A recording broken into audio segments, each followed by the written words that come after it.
Guys, it's Caitlin, your geeky girlfriend, and today I thought I would bring you along on my morning commute. So we have about, 19 to 20 minutes depending on traffic, and I thought we would just, spend the time talking about some books. But I wanted to start off this video and say that I absolutely hate winter. It's my least favorite season. I hate being cold. I hate having to scrape off my car every single day because it's too cold for the temperature to regulate itself and for there not to be ice or frost or some sort of precipitation on my car. And right now, at the job that I'm in a little bit of a predicament because my office is extremely warm, like probably close to 80 degrees every single day, which on a normally that would not be an issue, but especially because in my old classroom I would keep the thermostat and the space heaters at like 80, but my classrooms were a lot bigger and now I'm in more of an office type space, and it's just a lot of heat for a small space, and so almost every day I am getting to the point of being hot, like sweaty at work. And this might be TMI for some of you, but I say all this to tell you that I wear like t-shirts and then like lighter jackets to work and then I freeze from my car to work, like to the building, because I don't want to be sweltering inside. So anyway, I'm over winter, but you know what a great winter activity is? Reading, because I just sit in my house and get under my blankets and then I read. And last night I just finished The Love Hypothesis by Ali Hazelwood, and this is the third book in this like Women in STEAM collective, and I actually have read both of the other ones already, The Love Hypothesis and Love on the Brain. And I will go ahead and tell you as a spoiler that I gave both of the other two books 5 stars. They were 5-star reads for me in 2024, and I loved everything about them. The Love Hypothesis does have fake dating, and then the Love on the Brain is enemies to lovers, which the Love Hypothesis has a little bit of that, but more so Love on the Brain. And both of them were just so sweet, so fun, and just really like mushy-gushy love stories, which were just a ton of fun to read. Now, I will say, with Love Theoretically, this was the one that I read the fastest. I technically started this book on Thanksgiving Day, and I made it about 80 pages through it on Thanksgiving Day. But then it was due back at the library. Actually, it was overdue with the library. And so I had to return it. And I kept it in my Goodreads as like currently reading. And then when I picked it up, I requested it again from the library. And when I picked it up this time, I have still like 4 books at home from the library that I'm trying to get through between now and next Friday when they're all due back. And I knew that this one was going to be one of the ones that I read first because it was already in progress. Like I had already started it. And so I finished my book club book and then read this one. So I picked up this book on either Sunday or Monday of this week. And I think it was Sunday. I read a little bit of it on Sunday, but I tried to remind myself where I was and also what was happening in the book. So like I knew because I had it on Goodreads that I was on page 77. So I went to page 77 and then read back a little bit to remind myself what had happened. And this one, Love Theoretically, was both my most favorite and my least favorite. But now that I'm sitting here, I want to maybe say that Love on the Brain was maybe not my favorite, but when I read it, I absolutely loved it. So I think my thoughts on all 3 of these books are just that they are really good and you should read them, because this one, like I said, this one was both my favorite and my least favorite. The reason why it was the least favorite, without giving any plot details away, was the ending. I just wanted a little bit more commitment from Elsie in the ending. But this one Love Theoretically is by far the most spicy of the three. So if you felt that Love Hypothesis was spicy, or that Love on the Brain was spicy, because Love on the Brain I think had a little, Love on the Brain and Love Hypothesis both I think only had one scene of intimacy, and that's exactly how I would describe it in those books, was intimacy. It's that idea of making love versus the other naughty word. So that's how I would describe those ones. Now in this one, we get a little bit more into like the naughtiness and the kinkiness, and there is a set of probably 3 to 4 chapters which just encompasses this little weekend that they're having that is just lots of hanky-panky for trying to stay internet appropriate. And so it was, I would say, at least 3, if not 4, explicit descriptive scenes of intimacy, and a lot more, because in the first 2, which these are not a series, you do not have to read these in order. However, this one does have characters from the Love Hypothesis and Love on the Brain. So I do think it's important to maybe read them, Love Hypothesis, Love on the Brain, Love Theoretically, like in their release order, just because the characters do make cameos in this now 3rd one, but they are not a series. The stories, it's similar to Tessa Bailey's Hot and Hammered collective. Like, they all follow similar characters, but you don't necessarily have to read them in order, because you can just go back and kind of fill in the blanks of the stories. So that's the same with this. So not a series, however, I did read them in release order. And what was I saying? The spiciness. The first 2, Love Hypothesis and Love on the Brain, it was a little bit more vague, a little bit more cryptic as to maybe what was happening. Like, there was some descriptive details, but then there were others that were not so descriptive. This one was descriptive, very much so. So this one definitely gets, I would give it probably between a 2.5 to a 3 peppers for spice.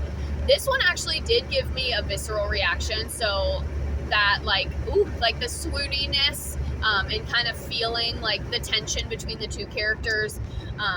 This one definitely got me there. So for that reason, I might give it a 3, just to keep on par with some of the other books that I've rated 3 spice and how they made me feel while I was reading them, which that's the fun of a spicy romance book. And Ali Hazelwood, to my knowledge, was not, she's not known for spice. So this one kind of sneaks up on you if you're not ready for it, which is why I wanted to spend a good portion of this chat talking about the spice level. Now let's dig into the rest of the plot. So we do have the similar themes, women in STEAM, women in academia, and just this one goes a lot deeper into the politics of academia and power-hungry mentors, controlling your career, stuff like that. Talks a lot about like adjunct professorships, and then also the options for grad students in terms of postdoctorates, fellowships, stuff like that. And the main plot of the book is Elsie Hanaway trying to really secure a higher paying job because being an adjunct professor, she doesn't have health insurance, because I don't know why. She doesn't really explain that. If she did, I just forgot or missed it. I think because she's not considered either full-time or she doesn't have tenure or whatever the case may be. And she is diabetic, which is something that's new. We haven't seen that yet.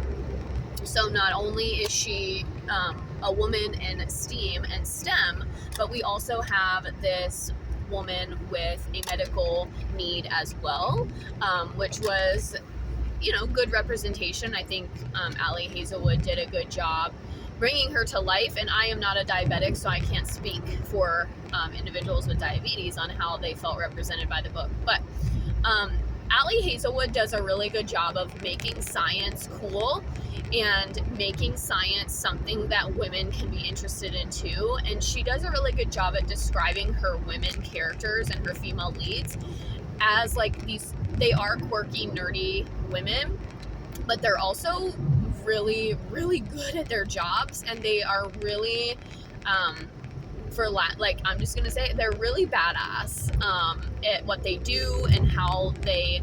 And it's most of the books in the collective deal with the women coming to speak up for themselves or advocate for what they need or want in terms of work, science, and research.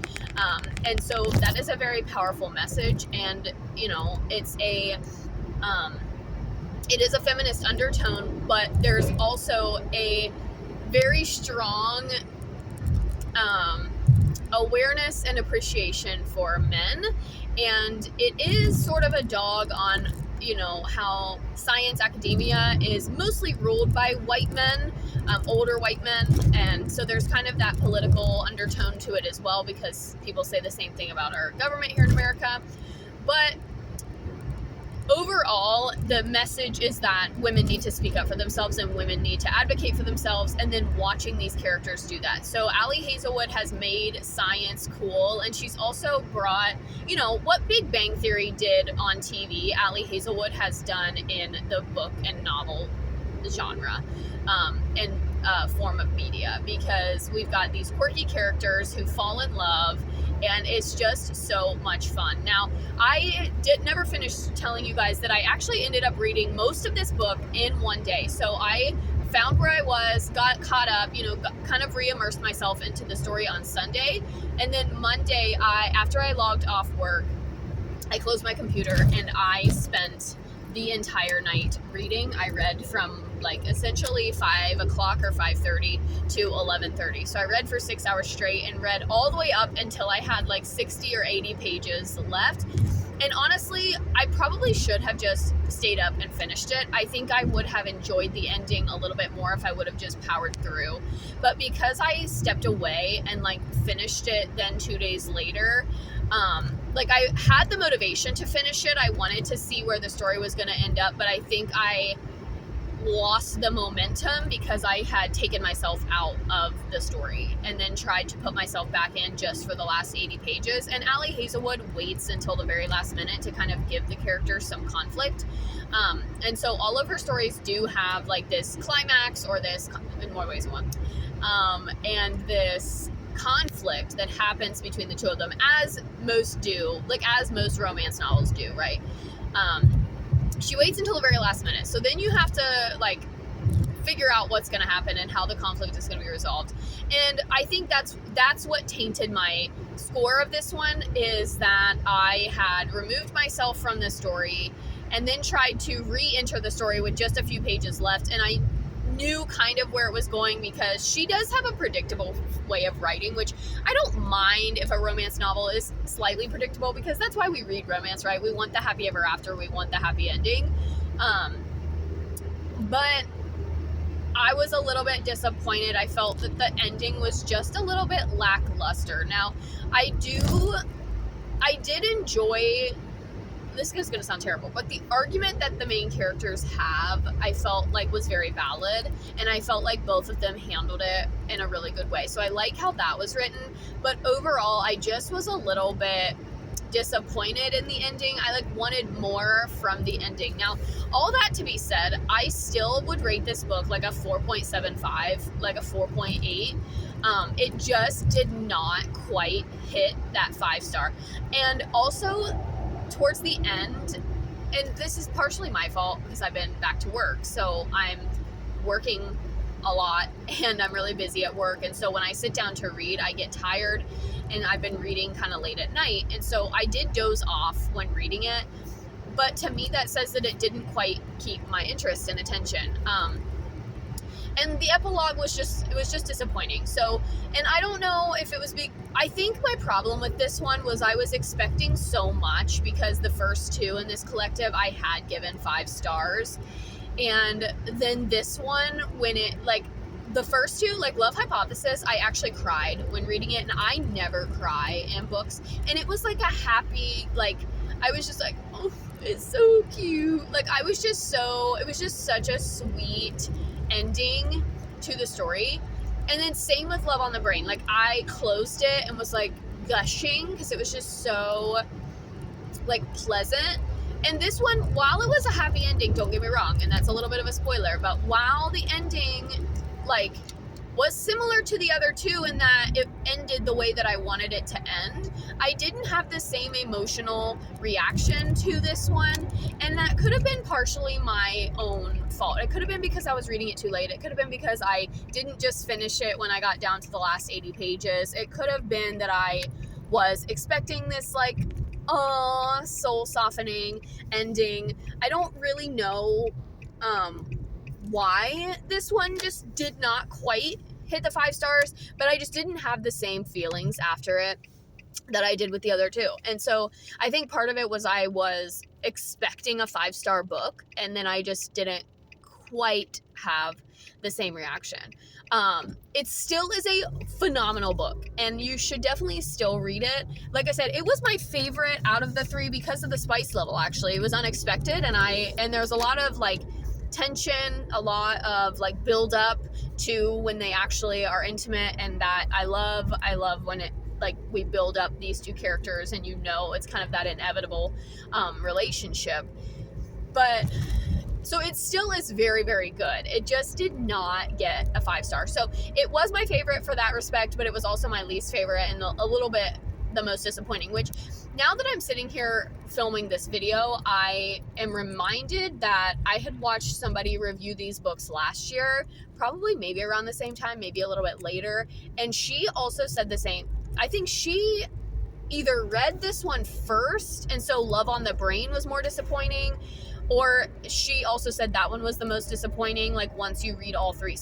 And this one actually has a 4-star rating on Goodreads overall, so I feel like it's kind of depending on which one you read first and which of these you read in what order, I think will affect your ratings overall. If this one would have been the first one that I read, I think I would have given it 5 stars, and Love on the Brain probably would have gotten a 4, but because of the order that I read them in, that's just kind of how the dominoes are falling. We are about to arrive at our destination for the day.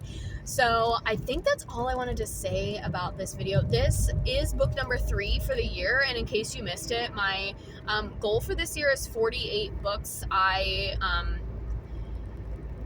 Which is 4 books a month. So last year, I think I ended up with like 43, I think, and I definitely missed my turn, you guys, so that is really embarrassing.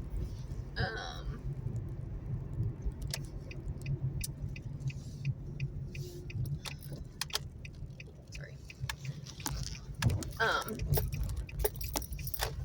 I don't know what I was thinking. Like, going to work, you don't really have to think about where you're going, and I don't know why, for some reason. Okay, that was embarrassing, but I'm glad you guys got to experience that with me. I have only done that one other time, and it's probably just because I was slightly distracted. Anyway, so yeah, I don't remember what I was saying before I missed my turn, but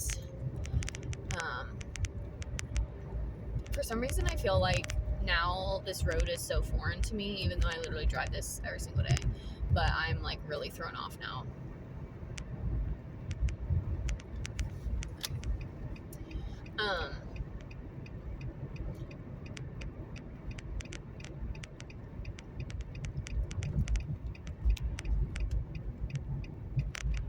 Anyway, so this is my 3rd book for the year, as I was saying. My goal is 48 books. Last year I did 43, and so I'm just pushing myself a little bit more. I'm trying to pretty much do like 1 a week if I can.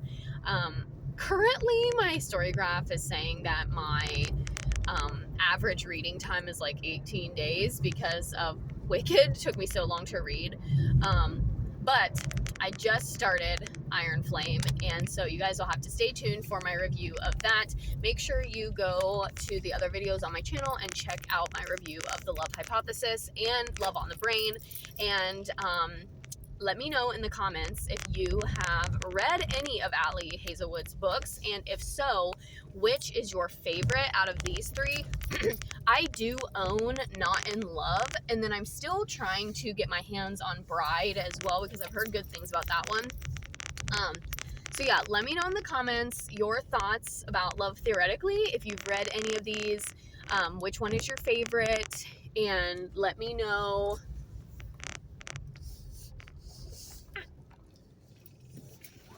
down below. And then also, if you are new here, make sure you hit that red button and subscribe, and then you can hit the bell to be notified about all my latest videos. And thank you all to everyone who is new here and has come along for this journey. And thank you all so much for watching and for driving to work with me, and I hope you have a great rest of your day. Bye-bye.